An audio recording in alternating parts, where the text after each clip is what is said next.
When my mother handed me that envelope with a smile that didn't reach her eyes, I already knew. I knew it before I even opened it. 5 years. 5 long years of taking care of my father after his stroke. 5 years of bathing him, feeding him, lifting him out of bed at 3 in the morning when his legs gave out. 5 years of skipping holidays, missing my friends' weddings, and slowly forgetting what it felt like to sleep through a single night. And now, here it was. My inheritance. A small white envelope with my name written in my mother's neat handwriting. I sat at the kitchen table, the same table where I used to do my homework as a little girl. My brother Daniel was sitting across from me, smiling that smile he always wore when something good was coming his way.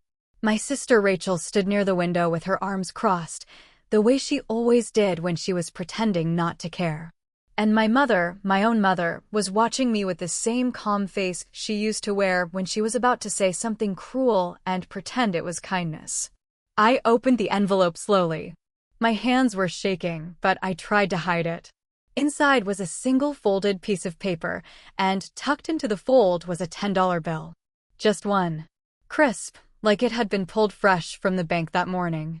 I stared at it for a long moment, and then I read the note. It was in my father's handwriting. 4 words. For my dear Emma. That was it. No explanation. No reason. Just $10 from a man I had given 5 years of my life to. And then my mother laughed. It was a small laugh, almost a chuckle, like she was trying to be polite about it. Daniel laughed too, louder, slapping the table. Rachel made a sound that was somewhere between a snort and a sigh. Well, my mother said, dabbing at the corner of her eye with a napkin, I suppose your father wanted to be funny. Daniel leaned back in his chair. $10 for 5 years. That's $2 a year, Emma. Not bad. And they laughed again. I didn't cry. I want you to know that. I sat there with that $10 bill in my hand, and I smiled. I smiled because I had nothing left in me to do anything else. I smiled because if I had let even one tear fall, I would have broken into 1,000 pieces right there at the kitchen table. So I folded the note. I put the $10 back inside. And I smiled. What none of them knew, what not a single person in that room knew, was that there was a second envelope. My father had given it to me 3 months before he died. He had pressed it into my hand on a quiet Sunday afternoon, and he had whispered, "Don't open this until they've shown you who they really are." I had kept it hidden in the drawer of my old bedroom for almost a year. And as I sat there listening to my family laugh at me, I knew. Today was the day. Today I would finally open it. This is the story of how I learned that family isn't always who shares your blood. It's the story of how 5 years of pain led me to a truth I never expected. And it's the story of one quiet man, my father, who saw everything, even when nobody thought he was watching. My name is Emma. I grew up in a small house on a quiet street in a town nobody famous has ever come from. My father, Walter, was a quiet man. He worked at the post office for nearly 40 years, sorting letters into wooden boxes, never asking for more than what he had. My mother, Linda, was the loud one in the family. She was the one who threw the parties, who knew everyone's business, who always had something to say about everything. They were opposites in almost every way, but somehow they had built a life together, and somewhere in that life, they had built us. I was the middle child. My older brother Daniel was 4 years older than me, and my younger sister Rachel was 3 years younger. From the time I was very small, I understood my place in the family. Daniel was the golden boy. He was tall, athletic, charming when he wanted to be, and our mother believed the sun rose and set on his shoulders. Rachel was the baby.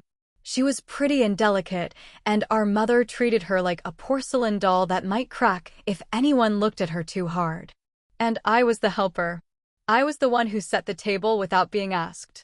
I was the one who did the dishes after dinner. I was the one who looked after Rachel when she was sick, and who covered for Daniel when he came home late. I never minded, not really. I thought that was just what families did. I thought love meant doing things for the people you cared about. Nobody ever sat me down and told me that this was the shape my life was supposed to take. I just slipped into it, the way a small fish slips into a current. My father was the only one who ever seemed to see me. He wasn't a man of many words. He didn't say, "I love you," the way other fathers did in the movies. But he would notice. He would notice when I was tired, and he would quietly pour me a cup of tea. He would notice when I had been crying, and he would walk past me and just rest his hand on my shoulder for a second, no words, just a touch. He would notice the small things, and in a house where nobody noticed me, that was everything. I remember one summer evening when I was about 13.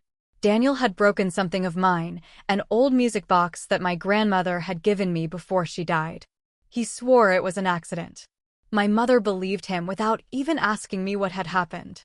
I had run up to my room and sat on the bed, staring at the broken pieces in my lap. After a while, my father knocked softly on the door. He came in, sat on the edge of the bed, and he didn't say anything for a long time. Then he picked up the pieces, one by one, and he said, "I'll see what I can do, Emma."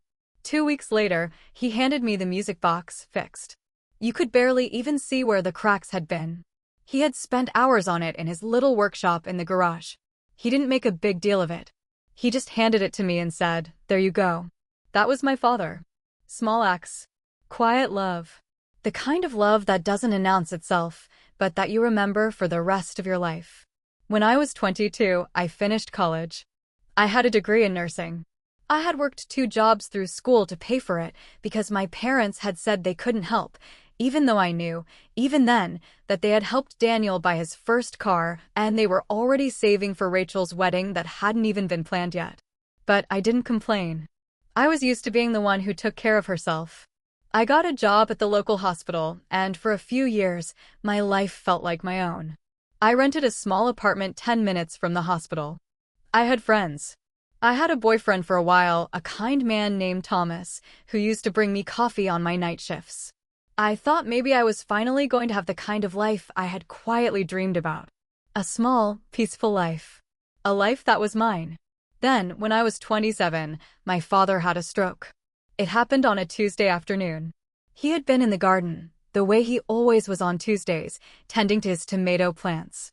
My mother found him sitting on the ground, leaning against the fence, with his left side limp and his face uneven. By the time the ambulance arrived, he had lost most of the movement on his left side. He could still speak, but his words were slow, and he had to think hard to find each one. The doctors said he would need full-time care for the rest of his life. That's when everything changed. My mother called a family meeting. We all gathered in the living room of my parents' house. Daniel came with his wife, Sarah. Rachel came alone. I sat on the couch, still wearing my nursing uniform because I had come straight from a shift. My mother stood by the fireplace and explained the situation. My father needed someone with him at all times. He needed help getting up, getting dressed, eating, going to the bathroom. He needed physical therapy.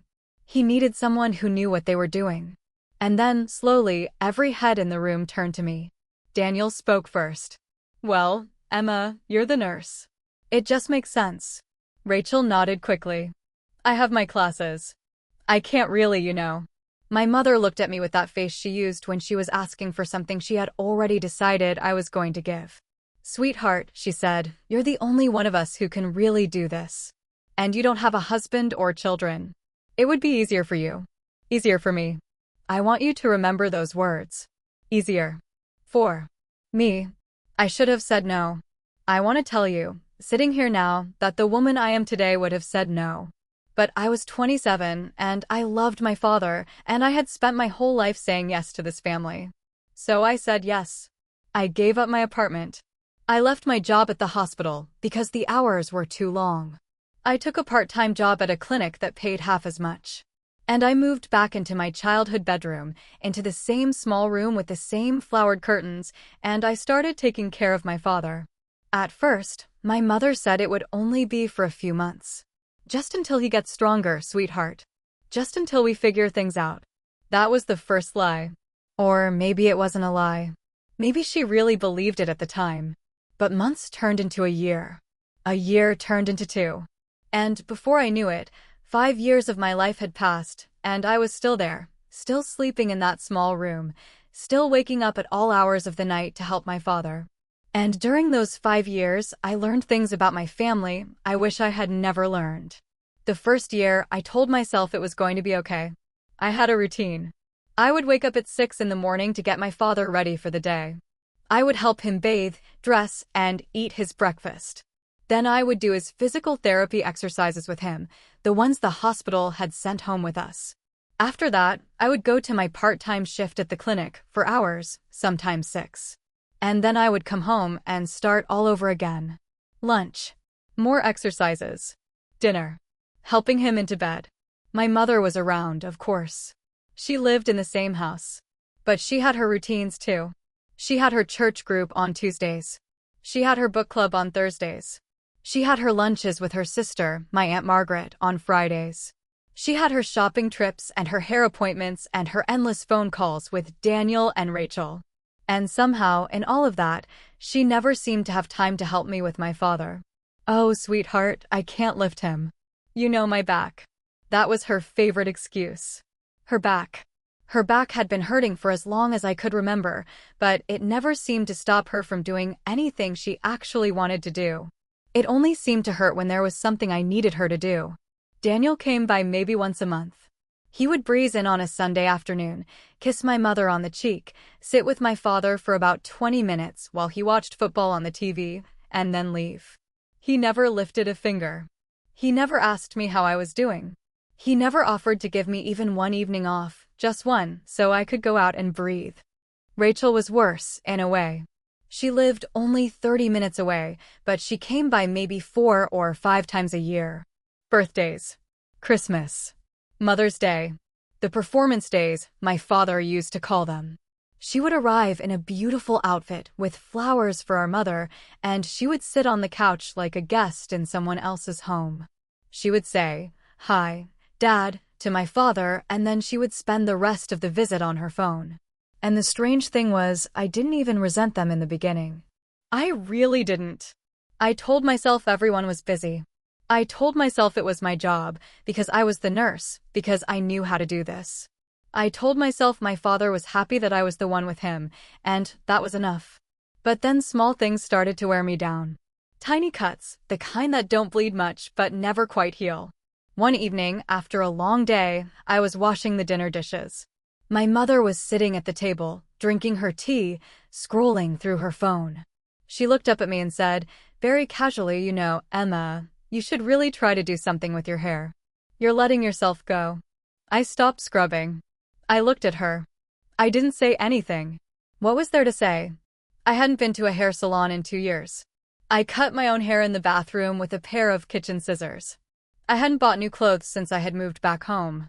Every cent I made went to the household, because somehow my mother always seemed to be short. Another evening, Daniel came by. He sat in the kitchen eating the cookies I had baked that morning. He looked at me and said, "Emma, you should be more grateful. A lot of women your age don't even have a roof over their heads. Mom and Dad are letting you stay here for free. Letting me stay there. For free. While I worked 16 hours a day taking care of my father, the same father who had paid for that house with his own money. While I cooked the meals and cleaned the bathrooms and paid for half the groceries out of my own pocket. Letting me stay there." I bit my tongue. I always bit my tongue. I had learned, young, that arguing with my family was like trying to argue with the weather. It didn't change anything. It just left you tired and wet. But the worst was the Christmas of the 3rd year. I had been up the entire night before because my father had been in pain.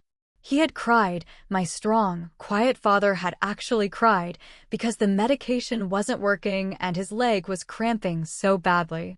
I had stayed up with him until 4 in the morning, rubbing his leg and talking to him softly until he finally fell asleep. Then I had slept for 2 hours and gotten up to cook the Christmas dinner. Daniel and Sarah arrived at noon. Rachel came at 1. They sat in the living room with my mother, drinking wine, laughing at old stories, while I cooked alone in the kitchen. Nobody offered to help. Nobody asked if I needed anything. When dinner was finally ready, I helped my father into the dining room and we all sat down. Everyone got a present that year. Daniel got a new watch. Sarah got a beautiful silk scarf. Rachel got a designer purse that cost more than my entire monthly paycheck. My mother got a spa weekend, paid for by Daniel. And I got a candle. A small, cheap candle from the grocery store. My mother had wrapped it in old newspaper. I didn't know what to get you, sweetheart, she said, smiling. You don't really go anywhere. I held that candle in my lap, and I smiled, and I said thank you. And after dinner, while everyone was relaxing in the living room, I cleaned the kitchen alone. I cleared the table. I washed every dish. I scrubbed every pot. I put away every leftover. It took me 3 hours. By the time I was done, everyone had gone home, and my mother had gone to bed. The house was dark and quiet. I sat on the kitchen floor, my back against the cabinet, and I held that little candle in my hand. And for the first time in 3 years, I let myself cry. Quietly, so my father wouldn't hear. The kind of crying that doesn't make any sound, just shoulders shaking and tears falling. That was the night my father heard me anyway. I don't know how. He was supposed to be asleep. His room was on the other side of the house. But somehow, he had heard me. I looked up and there he was, standing in the doorway of the kitchen, holding onto his walker, his hair sticking up from the pillow. His eyes were wet. He didn't say anything. He just slowly, painfully, made his way over to me, and he sat down on the floor next to me. It must have taken him 5 minutes. I tried to tell him to go back to bed, that he was going to hurt himself, but he wouldn't listen. He just sat there next to me, his shoulder touching mine, the way he used to when I was a little girl and I had skinned my knee. After a long time, he finally spoke. His voice was slow, the way it always was after the stroke, but his words were clear. He said, I see you, Emma. I see everything. That was all he said. But it was enough. That was the moment I understood that at least one person in this house knew what was happening. At least one person was paying attention. That was also the moment that something inside me started to change. Not all at once. It was slow, like a small fire that takes a long time to catch. But that night, sitting on the kitchen floor with my father at the end of the 3rd year, something shifted. I didn't know what it was yet, but it was there. The 4th year was harder. My father's health was getting worse. He was in and out of the hospital. The doctors were starting to talk about things like comfort care and managing decline. I knew what those words meant. I had been a nurse long enough to read the signs. My mother started spending more time out of the house. She said it was too hard for her to be around my father in his condition. She said it broke her heart. So she would go out to lunch, and to her clubs, and to her shopping, and I would be left alone with him for entire days at a time. Daniel and Rachel barely came at all that year. I would call them. I would tell them, Dad would really like to see you. Daniel would say, soon, Emma. I promise. Work has been crazy. Rachel would say, I'll try, but it's just so hard for me to see him like that. Hard for her. Of course. There was one moment, in the middle of that 4th year, that I will never forget. My father was having a bad day. He had been confused all morning, calling me by my mother's name, asking where his own mother was, even though she had been dead for 30 years. By the afternoon, he had come back to himself a little. He was lying in bed, very tired, and he reached out and took my hand. He said, Emma, I'm sorry. I asked him what he was sorry for. And he said, for everything they've done to you. For everything I let them do. I told him not to talk like that. I told him it wasn't his fault. But he shook his head slowly, the way he always did when he didn't agree. I should have stopped them, he said. A long time ago. I was just too tired. But I see now. I see now. He squeezed my hand as hard as he could, which was not very hard, and he said, I'm going to make it right, Emma. Before I go. I promise you. I didn't understand what he meant at the time. I thought maybe he was just confused again. I told him to rest. I kissed his forehead. I want to make him some soup. But 3 weeks after that conversation, on a quiet Sunday afternoon, he asked me to bring him his small lockbox from the closet. He had me lock the door to his bedroom. And then he handed me a sealed envelope. Hide this, he said. Don't tell anyone. Not your mother. Not your brother. Not your sister. Don't open it until they've shown you who they really are. I asked him what he meant. He just shook his head. You'll know, he said. You'll know when the time comes. I took the envelope. I hid it in the bottom drawer of my old desk, under a pile of papers from college that nobody ever looked at. And I told no one. Not a single soul. Not even my closest friend from nursing school, the only friend I still had after 5 years of being trapped in that house. 3 months later, my father died. He died in the early morning, around 4 o'clock. I was holding his hand. He had been peaceful all night. Just before the end, he opened his eyes and he looked at me, really looked at me, and he smiled. Then he closed his eyes again, and he was gone. I sat with him for a long time before I went to wake my mother. In those quiet hours before the rest of the house woke up, I held my father's hand and I thought about all the small things. The way he used to fix my music box. The way he had brought me tea on the worst days. The way he had sat next to me on the kitchen floor at Christmas without saying a word. I thought about how a life is really made up of those small things, more than any of the big ones. The big things take care of themselves. It's the small ones that show you who somebody really is. And I thought about how, for 5 whole years, my father had been the only person in that house who saw me as a whole human being. Not as a function. Not as a service. Just as Emma. His daughter. The girl who used to sit on his lap when she was little, who used to follow him around the garden, asking endless questions about the tomato plants. He had carried that little girl in his heart, all the way to the end. I knew that in those quiet hours. I knew it without anyone telling me. The funeral was small. My father had not been a man with many friends, and most of the ones he had were already gone. A few of his old coworkers from the post office came. My Aunt Margaret came. The neighbors from across the street, who he had known for 40 years. And of course, the family. My mother wore black, and she cried beautifully. That's the only way I can describe it. She had always been good at crying in a way that made people want to comfort her. People kept coming up to her, holding her hands, telling her how strong she was. Daniel stood by her side, looking serious and important. Rachel sat in the front row with her husband and tissues, dabbing at her eyes whenever someone looked her way. I sat at the end of the front row. I didn't cry. I had done all my crying in the months leading up to that day, in the quiet hours when I knew my father was leaving. By the time the funeral came, I was empty. I was a glass that had been poured out completely. There was nothing left. After the funeral, people came back to the house for a small gathering. I made coffee for everyone. I served the food the neighbors had brought. I cleaned up. Nobody noticed. Nobody thanked me. By the time everyone left, it was dark outside, and I was so tired I could barely stand. I went up to my room and lay down on my bed, fully clothed. I stared at the ceiling. The house was quiet. My father wasn't going to call out for me in the night. I didn't have to listen for the sound of him struggling to get out of bed. For the first time in 5 years, I didn't have a single thing I had to do for anyone. And I didn't know what to do with myself. 2 weeks after the funeral, my mother told me there was going to be a family meeting. To discuss your father's will, sweetheart, she said. She made it sound like a casual thing. Like we were going to plan a vacation together. Daniel and Rachel will be here on Saturday at noon. I knew something was coming. I had known for a long time. My father had been very specific in the months before he died about telling me to be careful. About telling me to remember what he had given me. About telling me not to expect anything from the official will.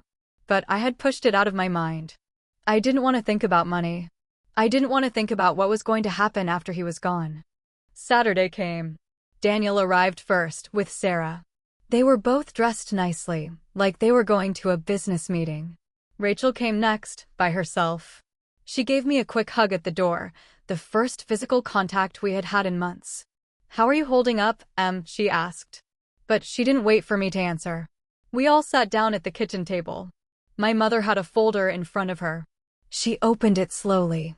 She had been to the lawyer earlier in the week, she explained, and the will had been read. My father's affairs were simple. The house was in my mother's name. The savings account, which was not very large, was also in her name. The small life insurance policy went to her as well. That just leaves the personal bequests, my mother said.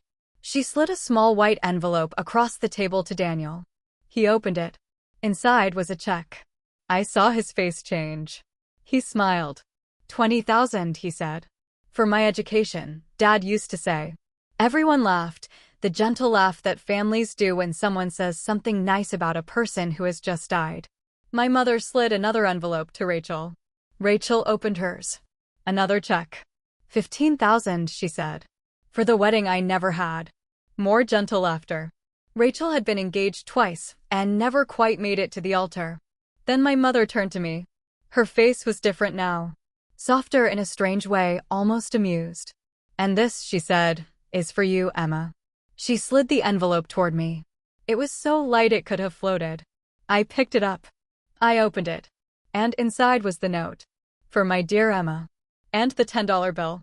For a long moment, nobody said anything. I sat there, holding $10 in my hand. 5 years. The bathing. The lifting. The sleepless nights. The Christmas I cried on the kitchen floor. The career I gave up. The boyfriend I lost. The apartment I left. The friends who stopped calling because I never had time. The hair I cut myself in the bathroom. The skin that had aged 10 years in 5. $10. And then my mother laughed. Daniel laughed. Rachel didn't laugh, not exactly, but she made that sound again, that half snort that meant she thought it was funny, but didn't want to be too obvious about it. Well, my mother said, dabbing at her eye in that way she always did, I suppose your father had a sense of humor at the end. Daniel was actually slapping the table. $10 for 5 years, Em. That's a hell of a discount. Sarah was trying not to smile, but she was. Rachel said, Oh, Mom, don't make her feel bad. But she was smiling too. And I just sat there. I didn't say anything. I didn't move. I just sat there with that $10 bill in my hand and a note in my father's slow, careful handwriting. And inside my head, very quietly, I heard his voice. Don't open this until they've shown you who they really are. They had shown me. They had finally, completely shown me. I excused myself from the table. I said I needed to use the bathroom. My mother nodded, still chuckling. Daniel was already pouring himself another glass of wine. Rachel was on her phone. Nobody watched me go. I went upstairs. I went into my old bedroom. I locked the door behind me. And I opened the bottom drawer of my desk. I dug through the old college papers. And there, at the very bottom, was the envelope my father had given me, sealed and waiting for almost a year. My hands were steady now. I wasn't shaking anymore. I sat on the edge of my bed and I broke the seal. Inside was a letter. And folded inside the letter, there were 3 keys, a small piece of paper with a name and a phone number, and a single business card. The business card was for a lawyer. A different lawyer.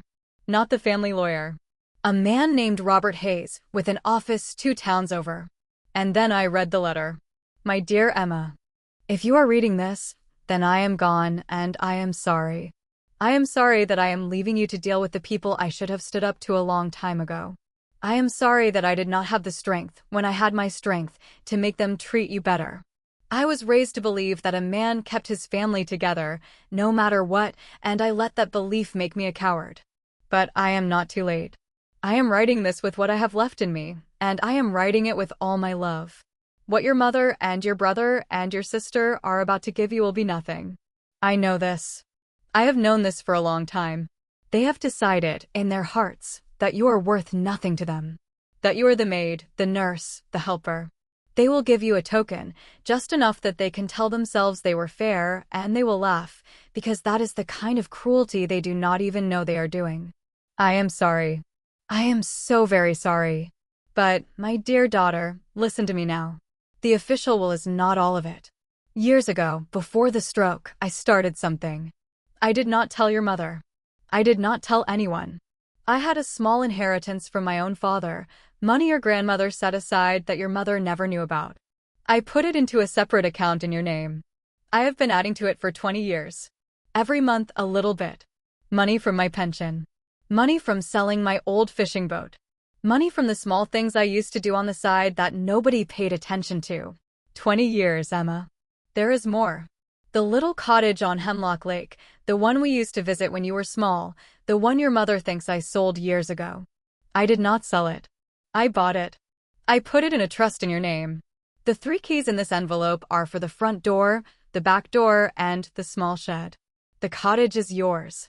And there is one more thing. The workshop in the garage. The one I spent so many hours in over the years.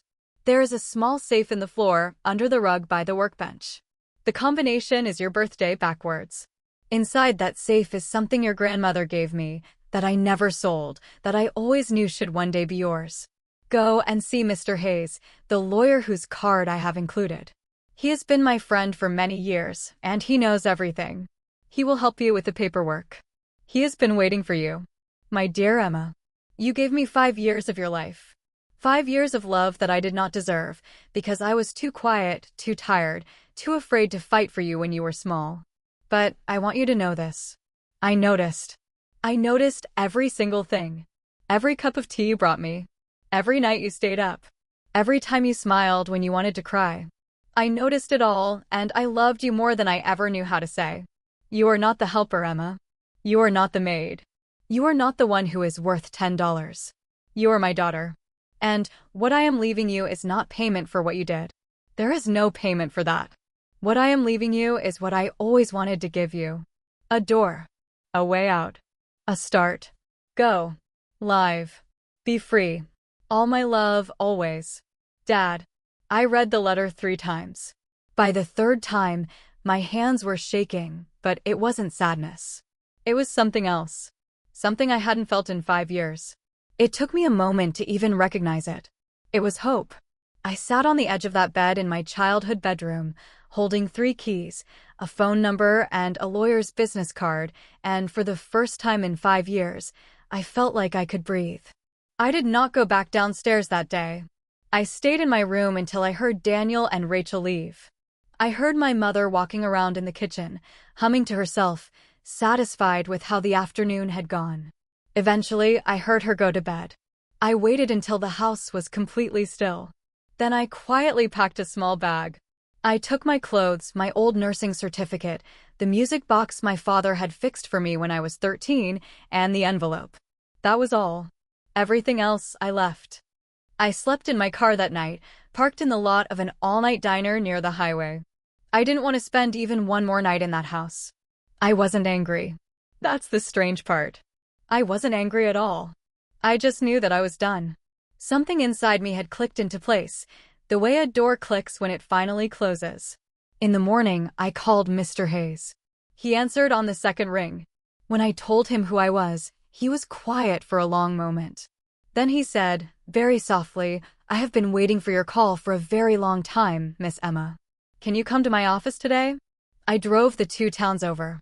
His office was small and warm, with old wooden bookshelves and a window that looked out onto a quiet street. He was a man in his late 60s, with kind eyes and a soft voice. He shook my hand and offered me coffee. And then, very gently, he opened the file my father had left with him. It was all real. Every word of the letter.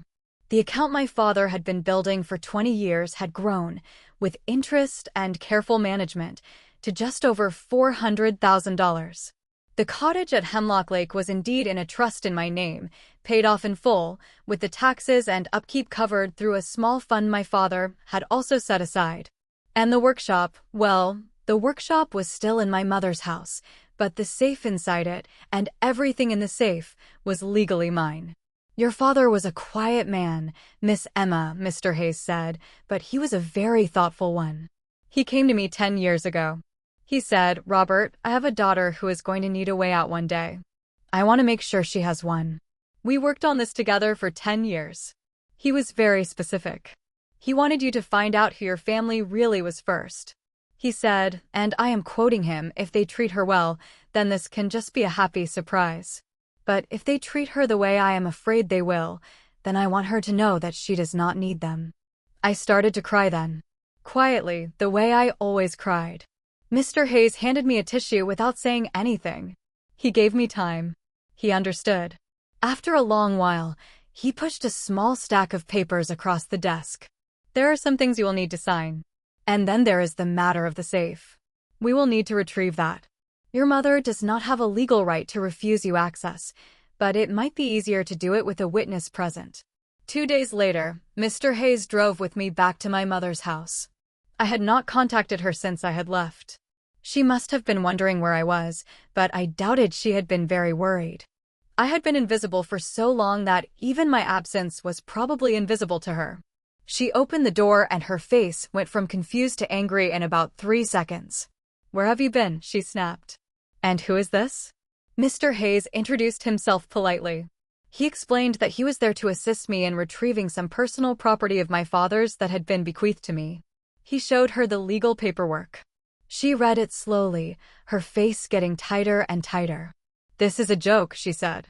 "Walter never had any money like this. You're trying to trick me." "It is all legally documented, ma'am," Mr. Hayes said. His voice was so kind it almost made it worse. "Your husband was very thorough. She let us in because she had no choice." I walked through the house I had grown up in for what I knew would be the last time. Mr. Hayes and I went out to the garage. The workshop was exactly the way my father had left it. Sawdust on the floor. His old tools hanging neatly on the wall. The smell of cedar and oil. I had to stand in the doorway for a moment, just to remember him. I pulled back the rug by the workbench. There it was. A small floor safe, set into the concrete. I turned the dial. My birthday backwards. It clicked open on the first try. Inside the safe was a velvet pouch. I lifted it out. It was heavier than I expected. I opened it slowly. Inside was a pocket watch on a long gold chain. The watch was old, the kind they don't make anymore, with a soft silver face and small, careful numbers. Engraved on the back, in tiny letters, were the words, "To my dear grandson Walter, with all my love." 1952. My grandmother's watch. The one she had given to my father when he turned 18. The one he had kept hidden all these years so that no one would take it from him. Tucked into the velvet pouch was a small note in my father's handwriting. "For Emma. Sell it if you need to. Or keep it. It is yours." I did not sell it. I have it still. I wear it on a chain around my neck sometimes when I need to feel him close. My mother had followed us out to the garage. She watched me close the safe. She watched Mr. Hayes carry it to his car. She watched me hold the velvet pouch in my hands. And finally, she understood that something had happened. Something she had not been told about. Something she had not been part of. "Emma," she said, and her voice had changed now. Softer. The voice she used when she wanted something. "Sweetheart, let's sit down and talk about this. We are family. Whatever your father did, we can work it out together." I looked at her. I really looked at her. And for the first time in my life, I saw her clearly. I saw the woman who had handed me a candle for Christmas, while she gave my brother a watch.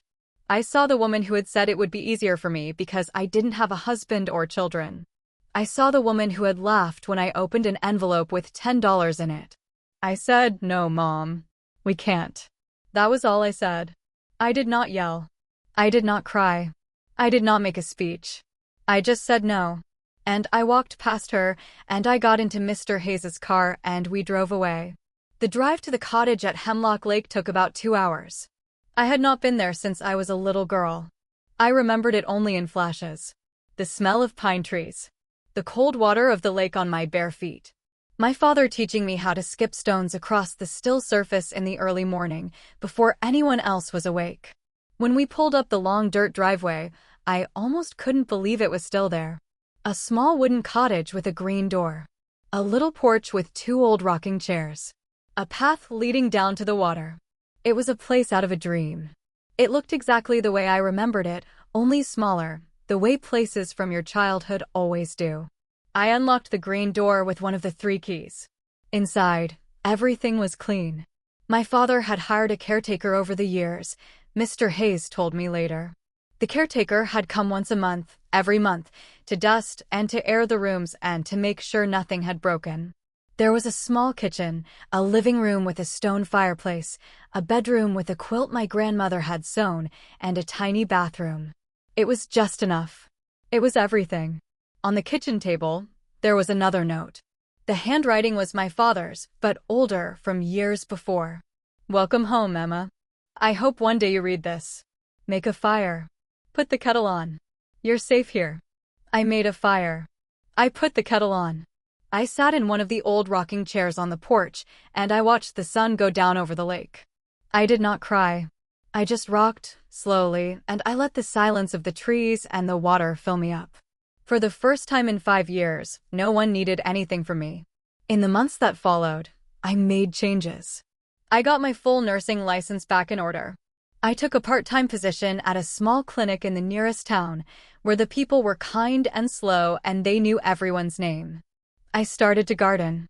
I learned how to fish, the way my father had once tried to teach me when I was 7. I let my hair grow out. I bought new clothes, just a few, simple things that felt soft against my skin.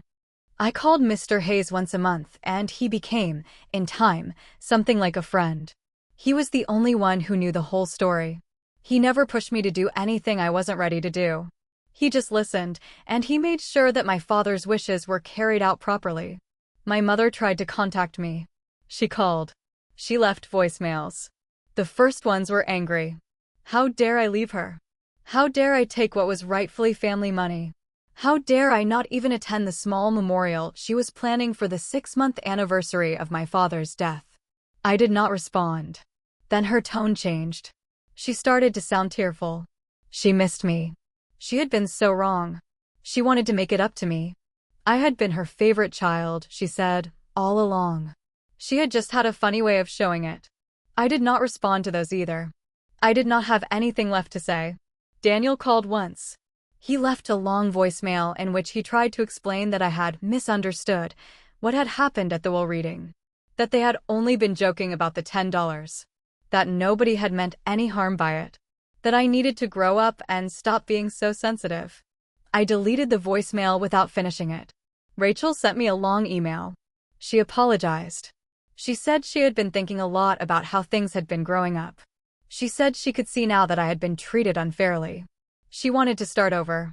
She wanted to be sisters, really sisters, the way we should have been. I read her email 3 times. And then I replied with one line. Thank you for writing. I need some time. I am still not sure, even now, whether Rachel meant it or whether she was just hoping I would share some of what my father had left me. I would like to believe she meant it. Sometimes I still think about answering her properly. Maybe one day I will. But for now, I am letting myself rest. I am letting myself heal. And I think my father, wherever he is, would understand that. In those first months at the cottage, I learned things about myself that I had not known. I learned that I liked the sound of the wind in the pines in the early morning. I learned that I could sit for an entire hour and just watch the water, doing nothing, thinking nothing, and that this was not laziness, but rest. Real rest. The kind of rest I had not had in years.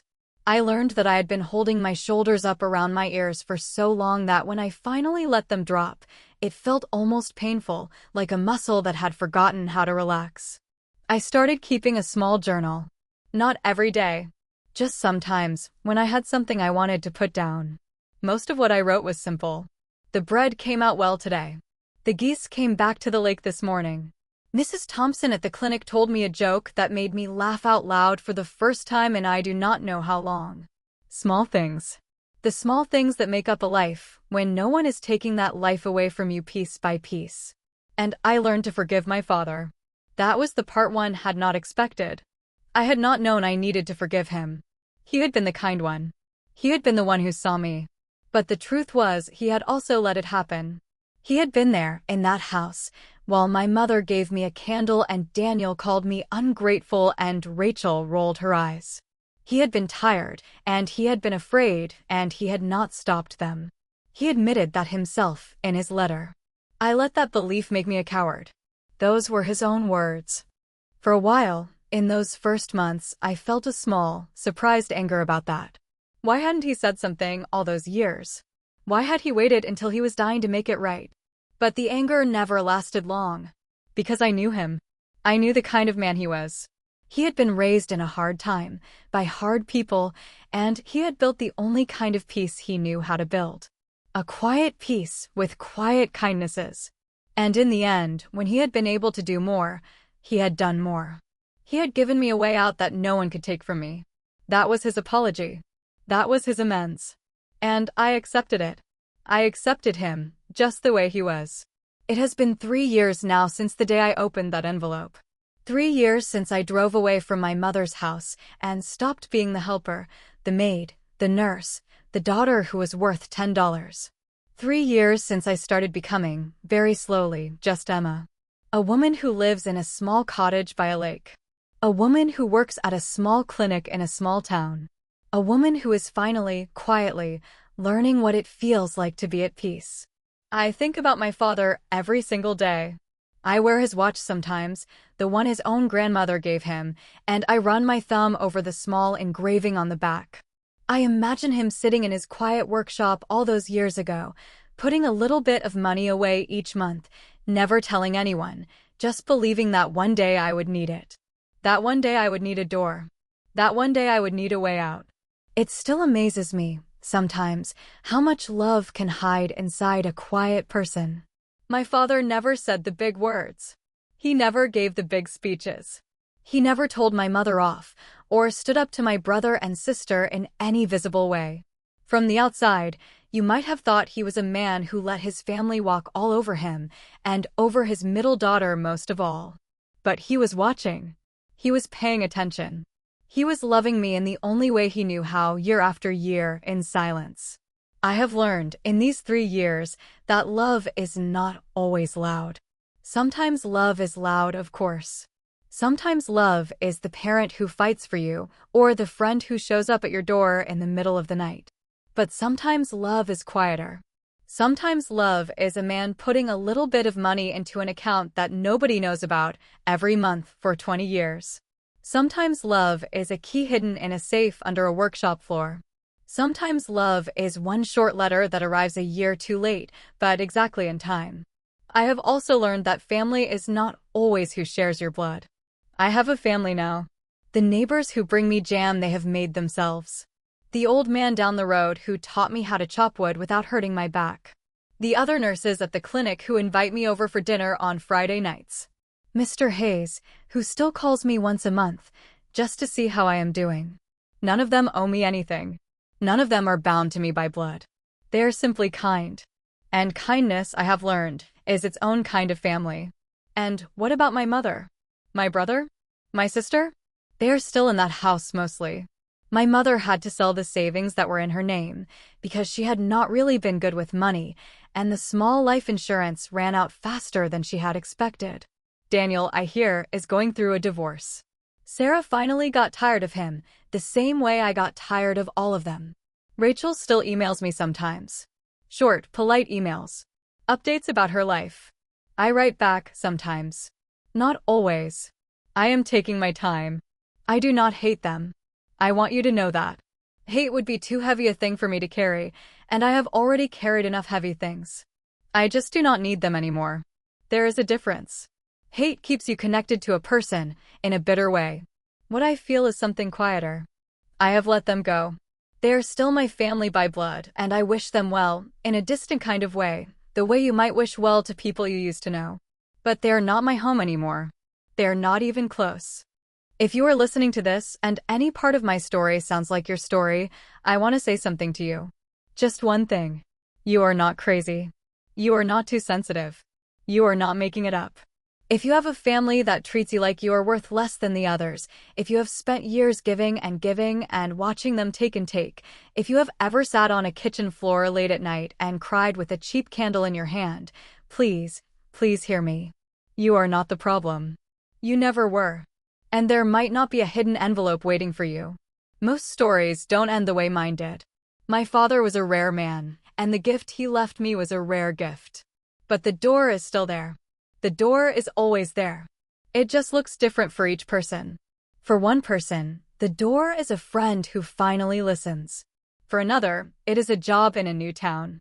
For another, it is one small bag packed in the middle of the night and a quiet drive away from a house that was never really a home. The door does not have to be made of money. It just has to be a way out. I sit on the porch of my little cottage now, and I watch the sun rise over the lake. The mist is still on the water. The kettle is whistling softly inside. My father's watch is around my neck. And I think about how strange life is. How 5 years of pain led me to a kitchen table. How a kitchen table led me to a $10 bill. How a $10 bill led me to a letter. How a letter led me here, to this peace, to this morning, to this breath of cool air off the lake. My father used to say, very rarely, when he was in a soft mood, that everything has its season. The hard years have their season, and the good years have theirs, and you cannot rush from one to the other. You can only live each one with whatever strength you have. I did not understand that when I was younger. I think I am beginning to understand it now. So, if you are in your hard season, please hold on. Please. Not because someone is going to leave you a hidden cottage by a lake. They probably aren't. But because seasons change, even when you cannot see how. Because the quiet people in your life are watching, even when you think no one is. Because you are worth so much more than the smallest envelope they will ever hand you. Because one day, maybe sooner than you think, you will sit on a porch somewhere, and the air will be cool, and the kettle will be whistling, and you will realize that you made it. You made it through. That is what I want to leave you with tonight. Not bitterness. Not anger. Not even justice, really, although a little justice did find its way into my story. Just this. There are quiet people in this world who love you more than they ever say. There are doors waiting for you that you do not even know are there.